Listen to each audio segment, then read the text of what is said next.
ശബരിമലയിലെ സ്വർണ്ണക്കൊള്ള അന്വേഷിക്കുന്ന പ്രത്യേക സംഘത്തിന്റെ പരിശോധന സന്നിധാനത്ത് തന്നെ നടത്തും. മേൽശാന്തി മഠത്തിൽ പരിശോധനയ്ക്കായി പ്രത്യേക മുറി തയ്യാറാക്കിയിരിക്കുന്നു. ക്ഷേത്രഭിത്തിയുടെ വശങ്ങളിലെ തൂണുകളിലെയും കട്ടിളപ്പാളികളിലെയും സ്വർണത്തിന്റെ പരിശോധന നടത്തും. കട്ടിളയിലെ സ്വർണ്ണപ്പാളികൾ പൂർണ്ണമായും അഴിച്ചു മാറ്റിയിരിക്കുകയാണ്. കണ്ണൻ നായർ വിവരങ്ങളുമായിട്ടുണ്ട് സന്നിധാനത്ത് നിന്നും. കണ്ണൻ, ഇപ്പോൾ എങ്ങനെയൊക്കെയാണ് പരിശോധന നടക്കുന്നത്? എങ്ങനെയാണ് അതിന്റെ നടപടിക്രമങ്ങളൊക്കെ? ഇപ്പോൾ ഈ സ്വർണ്ണപ്പാളികൾ അഴിച്ചുമാറ്റുന്ന നടപടികൾ ഏകദേശം പൂർത്തിയായിട്ടുണ്ട്. ആ പാളികളൊക്കെ തന്നെ അവയുടെ തൂക്കവും സ്വർണത്തിന്റെ പ്യൂരിറ്റിയും പരിശോധിക്കുന്ന നടപടിയിലേക്ക് കാര്യങ്ങൾ പോയിരിക്കുന്നു. അതിനുവേണ്ടിയുള്ള ഉദ്യോഗസ്ഥരടക്കം നേരത്തെ തന്നെ സന്നിധാനത്തുണ്ടായിരുന്നു. ഇന്ന് 1 മണിയോട് കൂടിയാണ് SP എസ് ശശിധരന്റെ നേതൃത്വത്തിലുള്ള സംഘം സന്നിധാനത്തേക്ക് എത്തിയത്. 15 സംഘമാണ് ആ അന്വേഷണ സംഘത്തിലുള്ളത്. അവരൊക്കെ തന്നെ അവിടെ എത്തി ആ പാളികളൊക്കെ തന്നെ അഴിച്ചുമാറ്റി. ശില്പിയായിട്ടുള്ള അനു അനന്തന്റെ നേതൃത്വത്തിലുള്ള സംഘമാണ് ആ പാളികൾ അഴിച്ചുമാറ്റിയത്.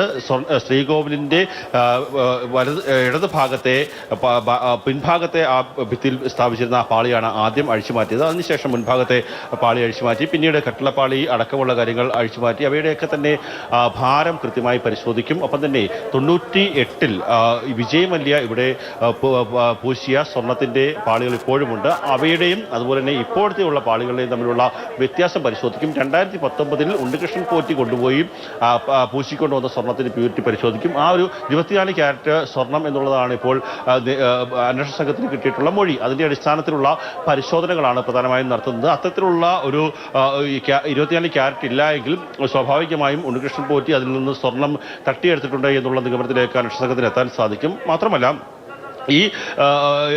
ഇതിന്റെ തൂക്കം പല സമയങ്ങളിലും കിലോ കണക്കിന് സ്വർണം മോഷ്ടിച്ചു എന്നുള്ളതാണ് തൂക്കം പരിശോധിക്കുമ്പോൾ മുൻകാലങ്ങളിലെ അന്വേഷണ സംഘത്തിന് മനസ്സിലായത്. അതിന്റെ അടിസ്ഥാനത്തിൽ കൃത്യമായിട്ടുള്ള തൂക്കവും നീളവും വീതിയും അടക്കമുള്ള കാര്യങ്ങൾ പരിശോധിക്കുകയാണ്. അതിനുവേണ്ടി മേൽശാന്തി മഠത്തിനോട് ചേർന്ന് തന്നെ ഒരു മുറിയിൽ ഇതിനുവേണ്ടിയുള്ള സജ്ജീകരണങ്ങൾ ഇന്നലെ തന്നെ തയ്യാറാക്കി. ആ പരിശോധനകൾ ഇന്ന് പൂർത്തിയാകും. അതിനുശേഷം വശങ്ങളിലെ പാളികൾ ദർശനം നടക്കുന്ന സമയത്ത് തന്നെയായിരിക്കും തിരികെ പ്രതിഷ്ഠിക്കുക.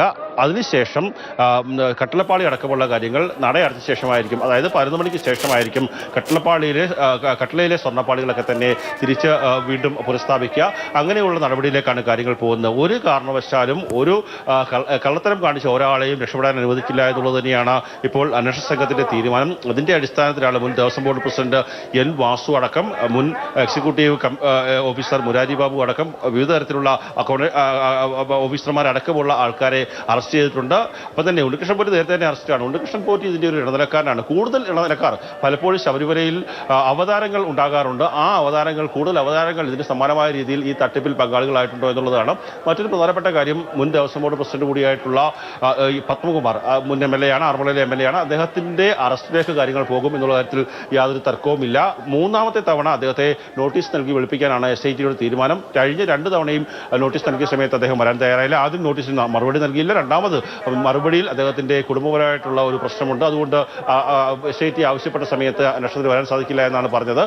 ഇനി ഈ അന്വേഷണം പൂർത്തി കഴിഞ്ഞാൽ ഉടൻ അടുത്ത SITയുടെ നടപടി പത്മകുമാർ എന്ന് പറയുന്ന ദേവസ്വം ബോർഡിന്റെ മുൻ പ്രസിഡന്റായിട്ടുള്ള വ്യക്തിയിലേക്കാണ്. ദേവസ്വം ബോർഡ് മുൻ പ്രസിഡന്റ് N പത്മകുമാറിന് ഈ സംഭവത്തിൽ കൃത്യമായുള്ള പങ്കുണ്ട്. ഇവർ തമ്മിലുള്ള ബന്ധത്തെ ഒരു കൂട്ടിയോജിപ്പിക്കണമെങ്കിൽ, എങ്ങനെയാണ് ഈ തട്ടിപ്പ് നടന്നതിനുള്ള കാര്യങ്ങൾ കൂട്ടിയോജിപ്പിക്കണമെങ്കിൽ N പത്മകുമാറിന്റെ ഒരു പങ്കുകൂടി അന്വേഷിക്കേണ്ടതുണ്ട്. അതിന്റെ ഭാഗമായിട്ട് കൂടിയാണ് ഇത്തരത്തിലുള്ള ഒരു അന്വേഷണത്തിന് ശേഷം പത്മകുമാറിലേക്ക് കൂടി പോകുക എന്നുള്ള നീക്കത്തിലേക്ക് SIT പോകുന്നത്. തീർച്ചയായിട്ടും പത്മകുമാർ അടുത്ത അറസ്റ്റ് ആരുടേത് എന്നുള്ളതൊക്കെ ഒരു ചോദ്യമായി തന്നെ നിലനിൽക്കുകയാണ്. കണ്ണൻ സൂചിപ്പിച്ച പോലെ തന്നെ വലിയ തിരക്കാണ് സന്നിധാനത്ത്. മണ്ഡലകാലത്തിന് തുടക്കമായിരിക്കുകയാണ്. അതിനിടയിലാണിപ്പോൾ SIT ഈ ശാസ്ത്രീയ പരിശോധന സ്വർണ്ണക്കൊള്ളയുമായി ബന്ധപ്പെട്ടുകൊണ്ട് നടത്തിവരുന്നത്.